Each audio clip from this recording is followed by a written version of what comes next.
what about your view in Mexico, Alicia? What about the labor market that has inequality? And this is something that has been documented since the 40s or 50s. And also the economic view, the traditional Chicago approach that really looks at development as something that, unfortunately, in many countries in Latin America, has fueled corruption and has not been able to complete the purposes or to achieve the efficiently and effectively the goals of those big loans that have mounted to make them unpayable, and that have brought Argentina, Mexico, Brazil, and other countries to their knees. I think education is the way you can improve your income and you can have a permeability of classes. And this is very important. And I think during after our revolution, after 1910, the state that was conformed, especially during the 30s and 40s with Lázaro Cárdenas, they made a lot of improvement in education. I'm just, my mother was a rural teacher, and also she was always very proud to be a teacher, but in the rural areas. But when you see now how is the school in the rural areas, you will never have, you will be very often, maybe one or two people in those rural areas will move to a middle class. And that's why, because as I told you, we don't have energy in most of on most of the little towns. We don't have access to water. We also, the mothers goes for wood to cook. So it is like when you see those images, there are rural areas that are really very, very poor. And that with all this COVID situation, they will improve. It is, we are going to have between 10 or more than 16 million in the poor conditions in Mexico. And that's why, of course, education is very good. But for example, I was just, they have cut the budget to one of our principal centers in college, as the CIDE, the Colmex, and one of the one that is in the Polytechnico. And Instituto Mora, too. Instituto Mora, they have just reduced the budget because that president thinks that we don't work, that we are fifi class, so we have to work more, or I don't know what's this is. This is really bizarre, the situation that we are living. But the problem here is education. We need better. There was a reform just 10 years ago with the last president, and now they just revoked that reform of education.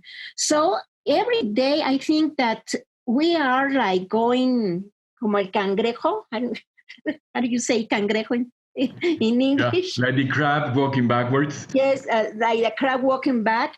And this is a very interesting situation because instead of improving the schools, the education, to have better courses for the professors, for the teachers, this is, I don't know how we are going to move this problem. And one of the things that you have said, Randy, that is very important, all these tensions, these social tensions, is the end is the violence, not only in the families, but also in the communities. That's a very good point. And Randy, you just hinted, but I know that you have done research on the, let's say, the real cost of job loss, how these job losses are affecting women.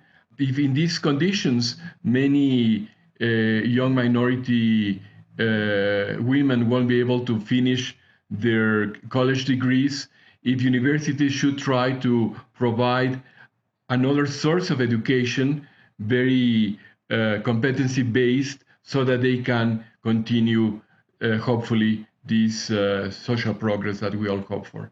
Tough questions to look into the future and think about what a recovery might look like and what jobs will be lost and what new jobs there will be. There's lots of different ways people have talked about this in the United States in progressive ways. For example, one idea that is often talked about is job guarantee. That is, that everyone is guaranteed a job, and there's plenty of good work that can be done, and it would be federally funded. Almost like some of the programs in the 1930s in the United States around conservation, around arts, etc. For women, particularly low-income women with children, employment isn't always the best decision, or even the one you can make at a time, especially full employment. And that's where this notion of, I think what Alicia was talking about before, of guaranteed income it becomes important. So it's not clear to me. I mean, I think there's plenty of jobs that we need. Childcare is an obvious one, but there are other forms of social infrastructure that is terribly underfunded that we could use. But the idea here is to make bad jobs good. And we don't want to have an army of low-paid social infrastructure workers. So, for example, I mean, someone like Elizabeth Warren, when she was running for president, actually had several platforms around, in particular, childcare that were really strong about creating a labor force that was well-paid, and that also created an education that was more equal and would really launch children. So I would like to think about those kinds of things going forward. I also think we need to rethink higher education, not so much in the formats that we do them, but in the funding structures in which we have. It is the kind of education you were just mentioning about doing more vocational education or career-oriented education. I think we should be doing more of that, but it should be free. It should be part of what a community college in the United States, I think it could be built into a community college system that you could become, for example, you could become a chef. Now you have to pay, a lot of money to go to culinary school to do that. So I think there are ways of rethinking higher education in the United States. Thank you, Randy. Unfortunately, we're running out of time, and I would like to invite any questions from the students that are joining us. Sí, Monse, please. Well, I was thinking when I got the topic for this tertulia, how could we diminish inequalities? And I think the first step is to really talk about how we are in a specific situation. And I got an example for my former job in which I noticed that I was being paid less than men. But it was just out of luck that I noticed, because in Mexico, we have the culture of not telling which is our salary. So it was just because when I opened my check, it didn't open in my computer. So I told my mate, can I open in yours? And then I noticed like, whoa, wait, you're being paid more. And he was like, but we do the same job. And I was like, why is this happening? So I went to my boss and I talked to him like, what's the situation? Like, why am I being paid less? And he told me like, oh, it's because he knows another language and you don't, and that's why you're being paid less. But I was like, but we are not working in that language. Then why does that count? Like in that case, I have half a master. Like, why wouldn't that count for being paid more? And it was a really embarrassing situation that I wouldn't have been able to deal with if I wasn't a lawyer. If I was just a normal, regular woman that studied any other area, I would probably feel like, oh, okay, that's the reason. I'm sorry for not knowing. So my question is, how can we start changing this discussion in Mexico, this taboo of you are not meant to talk about your personal situation. Like you must keep it quiet and not mention your salary and other things. Before you answer any other questions, because we have limited time, yes, Nayana, and please introduce yourself. Okay, so hello everybody. My name is Nayana Guerrero. I'm a PhD student here in Mexico City, and Alicia, she's my supervisor. But you were talking about the amount of basic income, and I think this is very interesting. But how I would like to know a little bit more about that, because I did not understand if it's an amount for only for women, and between which ages, because I was talking before with a Mexican woman in Luxembourg, and she told me, okay, I'm 39, I have 2 kids, and with the pandemic, well, I can't work now because I have to take care of my 2 children. And then she told me, and I have any support network, that this is something extremely important when you are a woman and you have kids. The question is about basic income is only for women, and between what's the ages of those women, and that's all. Any other questions before we ask for the answer? Hi everyone. Well, my name is Bianca Velasco, and what I see in Mexico as a consequence of the pandemic is that everything that we did know changed totally, and now everyone agrees that there's going to be a new reality of the situation. However, we don't see a cool reality. What we are seeing in the world is a fragmented world where inequalities are most shown, and this situation it scares me, because what we see with George Floyd, what we see with here in Mexico with the violence that has grown a lot since the pandemic. It's a horrible situation. Well, so my question is how we can use this a special moment in time, how we as young people, as Mexicans, and as citizens of the world can create the opportunities to have a more equal, a more united world where women can develop better. Well, I would like to be president of Mexico to answer all those questions, but but I won't. I will never be in politics. But first of all, inequality of salaries between men and women, and there must be. It's supposed that by law the salaries, they don't have a gender etiqueta.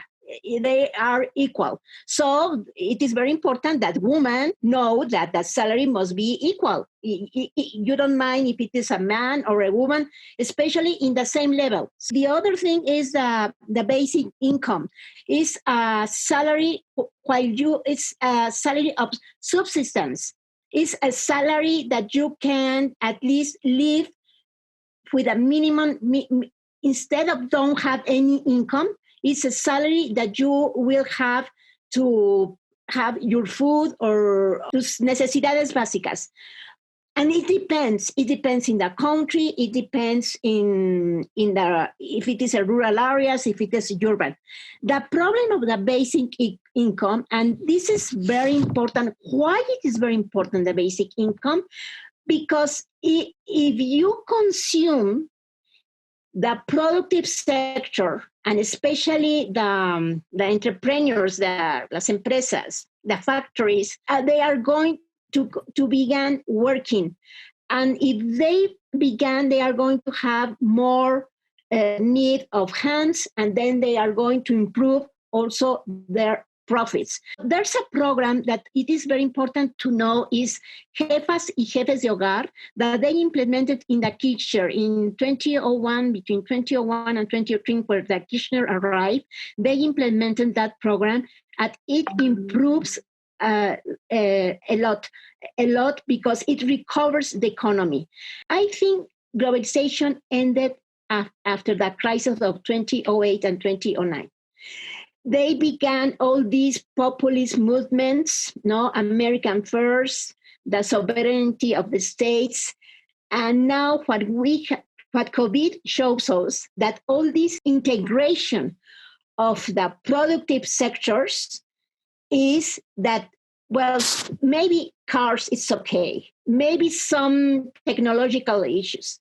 But the problem is that, for example, when you need the mask and when you need the respirators machine, they were made in China or they were made in another part of the world, and you don't have it. You don't have it in that moment. So I think there's going to be like deglobalization, not in all the sectors, and also we are going to have more regionalizations, and that's why maybe the president of Mexico hopes that when we began with the UMSCA, then we are going to be more integrated. But what we have to read very well what UMSCA asks for us, because for Mexico is that, for example, you just can improve more relations with China or with Japan.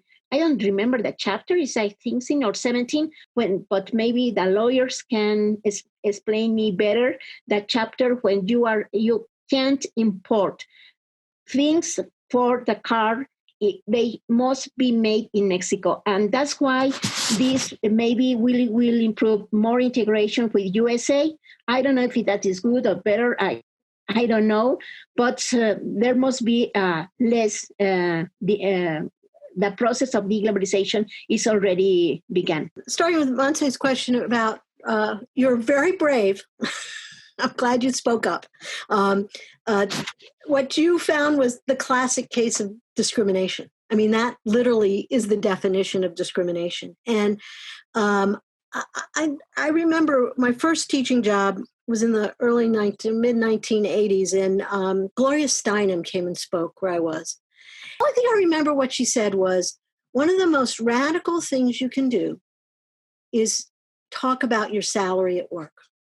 And this was in the early 80s, right? And so I think that, and in the United States, that would fall under the category of Title VII discrimination. But also in the United States, there's this fair paycheck law that was passed that sort of says not only is it illegal to do that, but you also have to disclose the paycheck. So I think it takes a movement. It takes brave people like yourself to call attention to it. It's going to take lawyers, and that sort of thing. So it exists, and I mean, oftentimes women get paid less because they have kids. I mean, that kind of discrimination is much harder to document and define. This one is like bingo. So good for you for speaking out and saying something. It often is a dangerous thing to do. And I think part of what you're saying is it takes not just a legal remedy, but also a cultural remedy where people will talk about their paycheck and say, so-and-so is earning more than I. So bravo. Keep at it. In terms of the annual income, Alicia addressed most of this already, but in the United States, at least, the annual income demands are for everybody. But I think, and as Alicia said, the idea is to cover your basic needs. But families with children have different basic needs, right? And so for me, a guaranteed annual income would have to be accompanied by universal access to health insurance, health care, not insurance, health care, universal access to early education, and support for really young infants, as well as other families that need care, right? Because all those things are costly in terms of people's time or their money. So I think it's a sound idea, and also, it pushes employers to pay more. But I also think we need to push employers to make bad jobs good. So I think we need these basic annual income. Everyone should be able to support themselves, but we also, we're not going to get rid of employment. We had a presidential candidate, Andrew Yang, who ran on this notion of giving everybody $10,000 a year because all these jobs are going to disappear for robots. All the jobs are not going to disappear. We saw that in COVID. I mean, you still need someone to sell you groceries. You still need these low-income workers that were called essential. So I think there's also a role for employment changes to accompany that. That is, I think on its own, it's a great idea, but on its own, it may or may not work well. In terms of the last question from Bianca, boy, I wish I had an answer for you. And it's a political question. It's not sort of an economic question, although they're obviously related. I don't know how we use this moment. I mean, I think we are at a moment at the demise of neoliberalism. I really do. I think neoliberalism has been so exposed around the world as bankrupt. The question is what replaces it. And there are lots of different things that could replace it. One thing that we've seen has been replacing it are more fascist authoritarian regimes, including Trump, I would say, right? So one response to the vacuousness or the emptiness or the end, if you will, of neoliberalism has been more authoritarianism. I think the right answer is more social democracy, and that we make that. I mean, in some ways, these protests in the United States, I mean, you had a bunch of protests, right, on International Women's Day. I mean, those were really impressive. We didn't do that here in the United States, right? I mean, that was incredible, although it probably spread COVID. But the marches that were going on in Mexico City and all over Latin America around violence against women were startling. I mean, so I think those kinds of things, you need an outside-inside strategy. Right? You have to have the outside movements that push and demand, but you also have the people that you have to have inside that are willing to make those changes. And I guess you have to figure out where you fit. Great. Thank you so much, Randy. We have a final question, but I know that Alicia needs to leave. So before you leave, Alicia, if you could do the toast. Okay, well, Randy said a very important thing, and I hope that 8th of March in Mexico will continue and have a lot of hope, and we hope to raise violence for women and girls. Toast. Salud. Cheers. Salud. I have to run to another webinar. Bye. And Larry, you had a last question for Randy. Yeah. It's a very short one. So, first, thank you so much for having me. And so Randy, do you have like any kind of example of a public policy that has actually worked? For example, in the US, that you consider that we must or we should reproduce or reinforce in Mexico, like in order to finish this inequality gender issue, and also to reinforce the economic growth? Thank you. Sure. I think there are a lot of smaller measures that have worked in the United States. For example, I mean, I work a lot with low-income families and their advocates, and there's an expression that says WIC works, and WIC is Women, Infant, and Children Program, which is just a food program for low-income families. SNAP is the other program. I mean, providing people with their basic needs provides them with their basic needs. I mean, I think Alicia was trying to say that earlier. So we know those work. Other ones that we know work, for example, there's been, the United States doesn't have paid maternity leave, right? Mexico has this, the United States does not. And some states have created not just paid maternity leave programs, but also bonding programs, so that if you have a child, you get a portion of your salary and you can be out of work to both have the child and care for the child. Well, there's a lot of research in the states that have done that, including California, which is a big state, so you can do the research, that has shown that policy has reduced a lot of infant mortality. It's reduced a lot of health issues around low-income kids. So, I mean, so there are programs that we know that work. And those are even just at the margins, we know they work. So, I mean, even now in the United States, the one place where there wasn't violence and where the protests worked really well was in Newark, New Jersey, and Camden, New Jersey. And these were the same cities that were burning in the 1960s. These also were the same cities that had dramatic police reform. So I actually think there are lots of policies that work, both small and large. I think we're afraid to try the big ones. But even the guaranteed annual income experiments they're being conducted all over the world. And we'll see them. But I think, if people have housing, if people have food, if people have health care, you improve their lot. We know that. And that, that's pretty basic. I mean, that's not revolutionary. Very, very good answer, Randy, so much. And it's not only the conceptual idea of programs like John Womack, who is a distinguished Marxist historian, a colleague from the other side of the river at Harvard, was the senior advisor for the program Oportunidades in the government of Salinas de Gortari. That in paper looks very well, and that was really conceptually very progressive, but the implementation and also the change every 6 years and using these programs mostly about how to keep the control and the power of a single party just didn't make it succeed as it could. It's always complicated on bringing the heart, the head, and the hands to do the same thing, especially with politicians. But Randy, thank you so much, and I would like to ask you to also raise your cup of coffee for a toast. Okay, unfortunately, I didn't bring a cup of coffee, but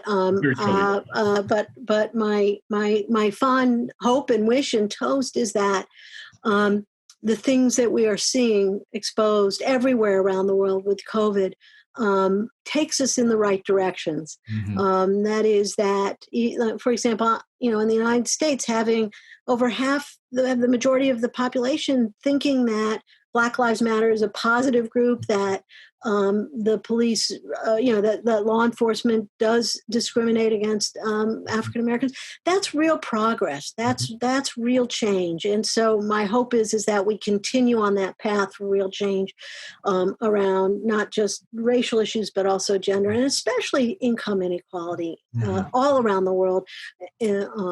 So I'm more hopeful than I've been in a while. So, cheers to being hopeful. Cheers. Salud. Gracias, Randy. Yeah, salud. Y bueno, también quisiera que todos ustedes hicieran un breve brindis y vamos a empezar con Montse, que hizo la primera pregunta. Well, I also didn't bring a cup, but I virtually toast for the day that we are able to openly speak up about our personal situations, salaries, and we are able to share our experience with our colleagues. Cheers. Salud. I want to make a toast for a new mindset and to change the idea that we expect women to work as, I wrote it here because I love this quote. And I'm going to read this quote. The problem is that we expect women to work as if they did not have children and raise them as if they did not have to work. So I'm expecting the new change. Salud. Cheers. Salud. Bianca. Okay, so I would like to toast for the others that are all of us. That's a quote from Octavio Paz. It's los otros que son nosotros mismos. And obviously for a world where all the people can have the same opportunities and women and men can relate better. Obviously, I also toast for erasing the violence against women. And I hope that this situation of the pandemic could bring a brighter future for social democracy and for opportunities for all the people that have been oppressed for the inequality because of the inequalities of the world. So I toast for that. Yeah, so I would like to toast to have a better future in which men and women can have to eradicate this kind of inequality in gender, and also and mainly so for a future in which the situation that already has Monse won't happen again, because it's very sad. It's like it's 2020 and it is it's happening like nowadays. So I toast to that, so it won't happen again to anyone. Cheers. Salud. Héctor. Well, I would like to raise my cup of coffee for this interinstitutional cooperation between higher education institutions to enable scholars to share their point of views with their peers from other countries, and for other people to be able to listen to them and to actually speak up against these injustices, and also, of course, to eradicate gender violence. Cheers. And I would like to toast to all of you, to Randy and Alicia, but particularly to the resilience, the brave spirit, and the critical thinking of all of you, because the future is not only in your hands, you are the future. And the future, as I see it now, looks very, very promising. Randy, thank you so much again. Muchísimas gracias a todos.